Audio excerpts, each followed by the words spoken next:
আমরা সবাই তো জীবনে সফল হতে চাই, তাই না? আবার শান্তিও খুঁজি। কিন্তু এই দুটো কি একসাথে পাওয়া সম্ভব? প্রায় মনে হয় একটা পেতে গেলে আরেকটা বুঝি ছেড়ে দিতে হয়। তবে আজ আমরা এমন 7টা নীতির কথা জানব যা এই ধারণাটাকেই পুরোপুরি চ্যালেঞ্জ করে।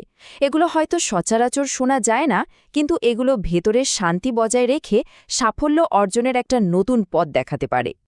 তো এই 7টা সূত্র নিয়েই আমাদের আজকের আলোচনা। চলুন আর দেরি না করে শুরু করা যাক।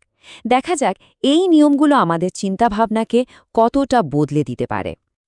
কিন্তু তার আগে একটা প্রশ্ন। আমরা সবাই ভাবি সফল হতে হলে আরও বেশি খাটতে হবে, আরও বেশি কিছু করতে হবে। কিন্তু ব্যাপারটা কি আসলেই তাই? নাকি কখনো কখনো কিছু জিনিস কম করার মধ্যেই আসল রহস্যটা লুকিয়ে আছে? ঠিক এই প্রশ্নটা নিয়েই আমাদের আজকের এই পথ চলা। দেখুন, সাফল্যের পথে এগোতে গেলে আমাদের প্রথম কাজটা কি? অনেকেই ভাবেন হয়তো বাইরের দুনিয়া জয় করা, কিন্তু আসল খেলাটা শুরু হয় নিজের ভেতর থেকে। নিজের ওপর নিয়ন্ত্রণ আনাটাই হচ্ছে প্রথম এবং সবচেয়ে বড় চ্যালেঞ্জ। আর এই পথের প্রথম সূত্রটা হলো, একবার ভেবে দেখুন তো, যখন আমরা কম কথা বলি তখন কি হয়? আমাদের ভেতরের শক্তিটা, আমাদের এনার্জিটা বেঁচে যায়। আর আমরা যা বলি অনেক ভেবেচিন্তে বলি।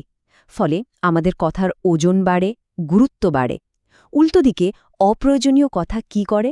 শুধু আমাদের ফোকাসই নষ্ট করে না, আমাদের শক্তিটাও কিন্তু শুষে নেয়। আচ্ছা, এবার আসি দ্বিতীয় নীতিতে। এটাও কিন্তু আত্মনিয়ন্ত্রণেরই একটা অংশ। একটা কথা কিন্তু মনে রাখা খুব দরকার। রাগ দেখানো মানে কিন্তু শক্তিশালী হওয়া নয়, বরং এটা এক ধরনের দুর্বলতার লক্ষণ। যে মানুষটা নিজের রাগকে কন্ট্রোল করতে পারে, সে আসলে তার আবেগ আর চারপাশের পরিস্থিতি দুটোকেই নিয়ন্ত্রণ করার ক্ষমতা রাখে। আর এটাই হলো আসল মানসিক ডিসিপ্লিন। এই যে দুটো নীতির কথা বললাম, এটার মূল পার্থক্যটা কিন্তু খুব সহজে বোঝা যায়। দেখুন, একদিকে আছে প্রতিক্রিয়া বা রিয়াকশন, যেটা হুট করে আসে, যা পুরোপুরি ইমোশনাল আর অনিয়ন্ত্রিত। আর অন্যদিকে আছে প্রতিকার বা রেসপন্স, যেটা আসে ভেবেচিন্তে, অনেক শান্তভাবে। আসল কন্ট্রোল, আসল পাওয়ার কিন্তু এই দ্বিতীয়টার মধ্যেই লুকিয়ে আছে। ওকে, তো নিজের ভেতরটা তো কিছুটা শান্ত হলো। এবার চলুন দেখি বাইরের জগতের সাথে, মানে অন্য মানুষের সাথে ডিল করার সময় কোন নিয়মগুলো আমাদের কাজে লাগতে পারে। তো অন্যদের সাথে মেলামেশার ক্ষেত্রে 3 নম্বর সূত্রটা খুবই ইন্টারেস্টিং। এর মানে কিন্তু কানে কম শোনা বা বধির হয়ে যাওয়া নয়, একদমই না।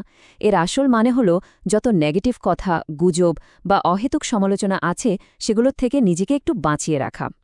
নিজের মানসিক শান্তি আর ফোকাস ধরে রাখার জন্য এটা কিন্তু দারুণ একটা টেকনিক। এরপর আসছে 4 নম্বর নীতি। এটা আমাদের শেখায় কিভাবে নিজের এনার্জি বাঁচাতে হয়। একটা কথা আছে না, সব যুদ্ধে জেতার দরকার হয় না, ঠিক তেমনি কিছু তর্ক বা ঝামেলা থেকে স্রেফ সরে আসাটাই হলো সবচেয়ে বড় বুদ্ধির কাজ। যেখানে বোঝাই যাচ্ছে কোনো ভালো ফল আসবে না, সেখানে নিজের দামি সময় আর শক্তি নষ্ট করাটা কি বোকামি নয়? আচ্ছা, এর পরের ধাপটা আরও এক কাঠি ওপরে। 5 নম্বর নীতি। কেউ অপমান করল আর আমরা হেসে চলে আসলাম, এটা কিন্তু হেরে যাওয়া বা আত্মসমর্পণ করা নয়, বরং এটা হলো পাওয়ারের আল্টিমেট শো অফ। কারণ এর মাধ্যমে এটাই প্রমাণ হয় যে আমার মনের রিমোট কন্ট্রোল অন্য কারো হাতে নেই। আমার ভেতরের শান্তিটা পুরোপুরি আমার। তো এই যে সরে আসার কথা বললাম, এটা বাস্তবে কিভাবে করা যায়? খুব সহজ 3টে স্টেপ আছে। প্রথমত, বুঝতে হবে কোনটা উস্কানি। আপনাকে কেউ খোঁচা দিচ্ছে, সেটা আইডেন্টিফাই করুন। দ্বিতীয়ত, সাথে সাথেই সিদ্ধান্ত নিন যে এর কোনো প্রতিক্রিয়া দেখানো হবে না। আর সবশেষে জাস্ট শান্তভাবে সেখান থেকে সরে আসুন। ব্যাস, খেল খাতো। এবার আসি 6 নম্বর নীতিতে। সামাজিক সম্পর্কের ব্যাপারে এটা আমাদের একটু অন্যভাবে ভাবতে শেখায়। দেখুন, এর মানে কিন্তু এই না যে আমরা অসামাজিক হয়ে যাব বা সবার থেকে দূরে থাকব। ব্যাপারটা হলো নিজের এক্সপেকটেশন বা প্রত্যাশাটাকে কন্ট্রোল করা। যখন আমরা প্রত্যেকটা মানুষের ওপর অতিরিক্ত আবেগ দিয়ে নির্ভর করি না, তখন কিন্তু সম্পর্কগুলো আরও হালকা, আরও সুন্দর থাকে।